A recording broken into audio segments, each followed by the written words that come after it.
बिहार में चुनाव से पहले नीतीश सरकार का बड़ा फैसला सामने आया है। सरकारी नौकरी में महिला आरक्षण का ऐलान किया गया है। सरकारी सेवाओं में मूल निवासी जो बिहार के होंगे महिलाओं को 35% आरक्षण अब दिया जाएगा। बहुत बड़ा फैसला और साथ ही ये बिहार के लिए वरदान साबित होगा, क्योंकि बिहार में चुनाव से ठीक पहले अब नीतीश सरकार का एक बड़ा दांव, बड़ा फैसला सामने आया है। आपको बता दें, अब सरकारी नौकरी में महिला आरक्षण का ऐलान कर दिया गया है। हालांकि महिलाओं का आरक्षण वहां पहले से था, लेकिन इस फीसदी को बढ़ाया गया है। सरकारी सेवाओं में मूल निवासी यानी कि जो भी महिला बिहार निवासी होगी, उस महिला को महिलाओं को 35% आरक्षण सरकारी सेवाओं में अब सरकार की तरफ से दिया जाएगा। अब देखना यह होगा कि आने वाले चुनाव में ये जो सौगात है बिहार के लोगों को, ये कितना फायदा नीतीश सरकार को, नीतीश कुमार को पहुंचा पाएगा।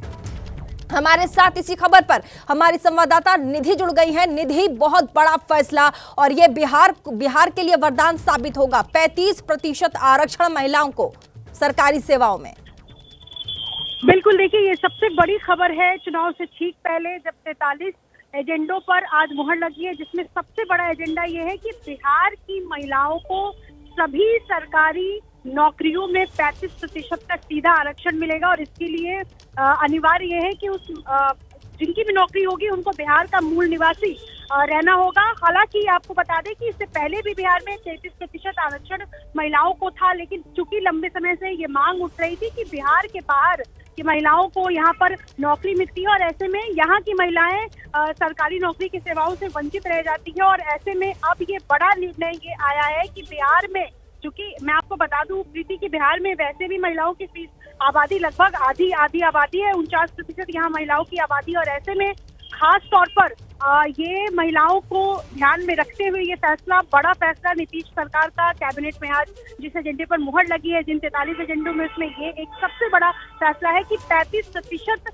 बिहार की मूल निवासी महिलाओं को सरकारी नौकरी में सभी नौकरियों में ये आरक्षण का फायदा मिलेगा। जी निधि, क्या ये बताया गया है कि ये जो आरक्षण है किसी कोटे को दिया जाएगा, अनुसूचित जाति, जनजाति या ओबीसी में आने वाले लोगों को, या फिर बिहार में तमाम जो महिलाएं हैं वो ये जो आरक्षण है इसका फायदा ले पाएंगी?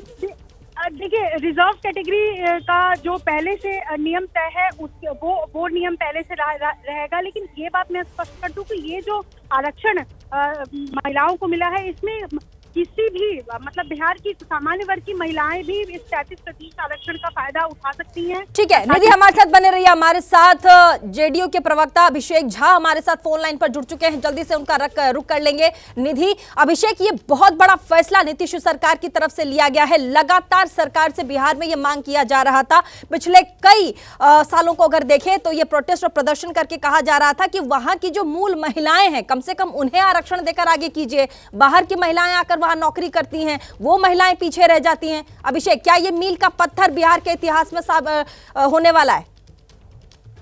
आप सब लोगों ने देखा है कि कालांतर में आदरणीय नीतीश कुमार जी ने कैबिनेट के माध्यम से कितने ऐतिहासिक फैसले लिए, और हर एक जो फैसला है वो निश्चित रूप से मील का पत्थर साबित होगा। एक तरफ महागठबंधन के लोग हैं, तेजस्वी जी हैं, जो 100% डोमिसाइल नीति की बात करते हैं, छलावा उनकी तरफ से दिया जाता है। और दूसरी तरफ नीतीश कुमार जी जो सारे नियम कानून को समझते हैं, बिहार के युवाओं के हित में फैसले करते हैं। अभी सुबह युवा आयोग के गठन की बात उन्होंने बताई है सबको, और अब 35% जो रिजर्व सीटें मिलेंगी उससे निश्चित रूप से बिहार के लोगों को मौका मिलेगा, रोजगार के सुअवसर मिलेंगे, और ये उनके पारिवारिक और प्रदेश के विकास के लिए बहुत महत्वपूर्ण साबित होगा। हम तो तेजस्वी जी से हमेशा पूछते हैं कि आप 100% डोमिसाइल नीति की बात करते हैं तेजस्वी जी, लेकिन ठीक है अभिषेक जी, बहुत बहुत शुक्रिया। हमारे साथ जदयू से एक और प्रवक्ता नीरज कुमार जुड़ चुके हैं, जल्दी से उनका रुख करेंगे। नीरज जी, ये प्रक्रिया क्या होगी आरक्षण देने की? 35% आरक्षण आप लोग दे रहे हैं, प्रक्रिया क्या रहेगी इसकी, कैसे देंगे, जरा बताएं।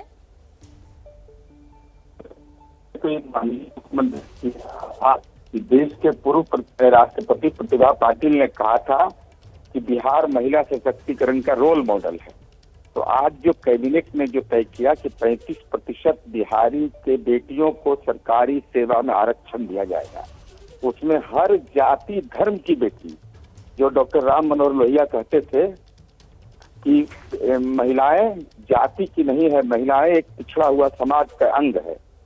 सब दूसरा पक्ष की आप पूरे तौर पर नीतीश कुमार जी के काम को देखिए, बहुत साइलेंट समाज में परिवर्तन किया है इन्होंने।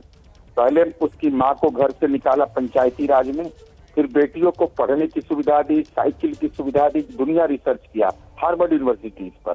उसके बाद उन्होंने यह नहीं। ठीक है नीरज जी, आप हमारे साथ बने रहिए। विपक्ष से, कांग्रेस से हमारे साथ कांग्रेस के सांसद प्रमोद तिवारी हमारे साथ फोन लाइन पर जुड़ गए हैं। प्रमोद जी, बहुत बहुत स्वागत है आपका एबीपी न्यूज पर। और साथ ही ये खबर कि बिहार में अब नीतीश कुमार ने 35% आरक्षण जो है वो बिहार की मूल महिलाओं को दिया है। अब कोई भी सरकारी सेवाओं में उनका जो आरक्षण है वो 35% होगा। ये क्या आने वाले चुनाव में अब आपके ऊपर ये जो फैसला लिया गया है, क्या भारी पड़ने वाला है? बहुत साफ कह दूं, दीवार पर लिखी इबारत साफ साफ पढ़ी जा सकती है कि जिस सरकार में 24 घंटे में 9 हत्याएं हुई, पिछले 24 घंटे में 5 जला के मार दिए गए हों, सड़कें भरी पड़ी हैं प्रदर्शनकारियों की जो नौकरी के लिए नियुक्त भी हो गए हैं परंतु उन्हें नौकरी नहीं मिल रही है, रोज लाठीचार्ज हो रहा है।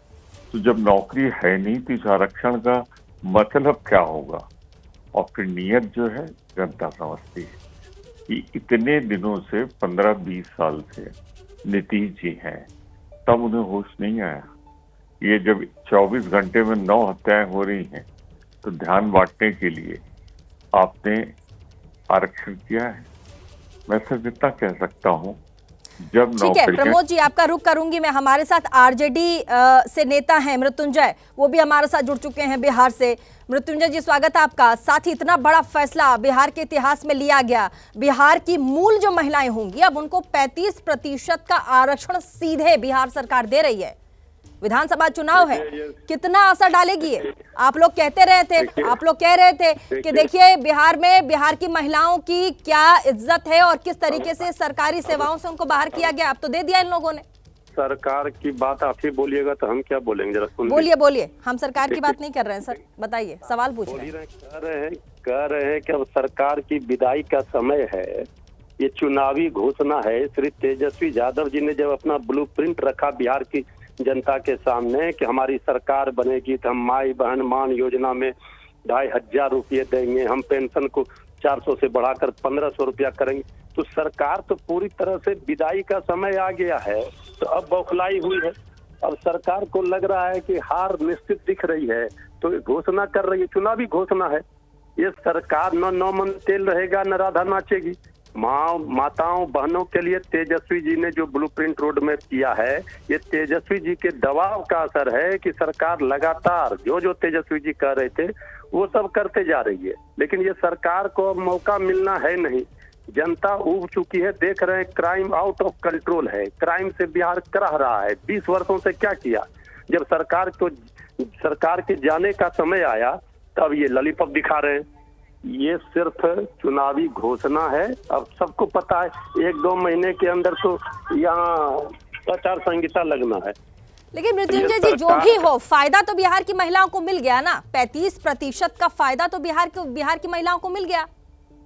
हम तो कह रहे हैं 20 वर्षों से तो याद नहीं आया कि बिहार की महिलाओं को क्या फायदा देता। अब जाने का समय आया जब हर माता बहनें भयभीत हैं कि हमारे घर से जो लोग कमाने जा रहे हैं बाहर, वो शाम तक घर वापस सुरक्षित लौटेंगे कि नहीं। ये दहशत में लोग आतंक के साए में जी रहे हैं। बिहार में क्या हाल है? ठीक है मृत्युंजय जी, बहुत बहुत शुक्रिया। बहुत बहुत शुक्रिया आपका। और साथ ही एक और बड़ी खबर के साथ अब आगे बढ़ेंगे। खबर है महाराष्ट्र से। महाराष्ट्र में भाषा विवाद से जुड़ी बड़ी खबर आ रही है। मोर्चा रोके जाने से मुख्यमंत्री फडणवीस नाराज हो गए हैं। बहुत बड़ी खबर इस वक्त आपको बता दें, महाराष्ट्र के डीजीपी से सीएम ने नाराजगी जताई है, उनसे बातचीत में नाराजगी जाहिर की है। पुलिस ने नहीं दी थी मोर्चा निकालने की मंजूरी, ये कहा गया है। क्या सरकार को बदनाम करने का इरादा था? ये मुख्यमंत्री ने कहा है। सीएम ने जांच कर रिपोर्ट पेश करने के आदेश भी दिए हैं। तो महाराष्ट्र की सियासत से लगातार बड़ी खबर आ रही है, खासकर बीएमसी में वहां चुनाव होने हैं और ऐसे में लगातार भाषाई विवाद जो है वो गहराता जा रहा है। और ऐसे में महाराष्ट्र में भाषा विवाद को लेकर के एक और बड़ी खबर जो है कि मोर्चा रोके जाने से मुख्यमंत्री नाराज हो गए हैं। वो कह रहे हैं कि महाराष्ट्र के डीजीपी से उन्होंने अपनी नाराजगी जताई। साथ ही उन्होंने कहा कि पुलिस ने मोर्चा निकालने की इजाजत क्यों नहीं दी जबकि मंजूरी मांगी गई थी। हमारे साथ इसी खबर पर ज्यादा जानकारी के लिए संवाददाता गणेश ठाकुर मुंबई से जुड़ गए हैं। गणेश, क्या है पूरा मामला और साथ ही कैसे मुख्यमंत्री ने ये नाराज जाहिर की है, उन्होंने क्या कुछ कहा है, जरा बताइएगा।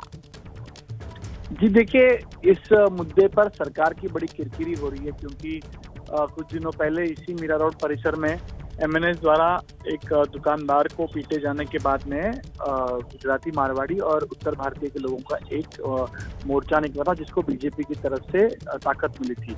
उस मोर्चे के जवाब में अब मनसे ने मराठी का मुद्दा उठाते हुए कार्यकर्ताओं को मोर्चा निकालने के लिए अपील की और इसके लिए इजाजत भी मांगी गई थी। लेकिन मीरा रोड पुलिस ने कल देर रात अविनाश जाधव जो मनसे के वहाँ के प्रमुख हैं उनको अरेस्ट किया और उसके बाद में इस मोर्चा या आंदोलन को परमिशन नहीं दी, जिसके बाद तमाम मनसैनिक या महाराष्ट्र नवनिर्माण सेना के कार्यकर्ता सड़क पर उतरे और उन्होंने यहाँ पर बड़ा हंगामा किया। पुलिस ने इन सबकी धरपकड़ करी और धरपकड़ करते समय काफी तनावपूर्ण स्थिति वहाँ पर खड़ी हो गई थी। अब महाराष्ट्र का विधानसभा सत्र चल रहा है जिसमें शिवसेना और तमाम दूसरे विरोधकों की तरफ से भाजपा और खुद मुख्यमंत्री जो गृह मंत्री है राज्य के उनको निशाना साधा गया और ये कहा गया कि मराठी मानुस के विरुद्ध बीजेपी काम कर रही है और बीजेपी जो गैर मराठी लोग हैं उनको तो मोर्चा निकालने की इजाजत देती है, लेकिन मराठी व्यक्ति को जिस प्रकार आंदोलन करने की इजाजत देनी चाहिए वो नहीं दी गई और सरकार पर निशाना साधा गया। इसी वजह से मुख्यमंत्री ने साफ तौर पर ये कहा कि इजाजत मांगी गई थी, दी नहीं गई, क्योंकि जिस रूट से जाना था वो तनाव की स्थिति निर्माण कर सकता था। इस वजह से पुलिस ने परमिशन नहीं दी थी। लेकिन उसके बाद मुख्यमंत्री ने खुद राज्य के डीजीपी से बात करी है, रश्मि शुक्ला से बात करी और उनको कहा है और उनकी इस पूरे मामले की जांच हो और पुलिस की तरफ से जब परमिशन मांगी गई थी तो इजाजत क्यों नहीं दी गई, क्या कारण थे, इसकी जांच करके एक रिपोर्ट देने के आदेश उन्होंने दिए हैं और साफ शब्दों में अपनी नाराजगी जताते हुए मुख्यमंत्री ने कहा है तो क्या कारण थे जिस वजह से मोर्चा निकालने का आदेश नहीं दिया गया। बहुत बहुत शुक्रिया।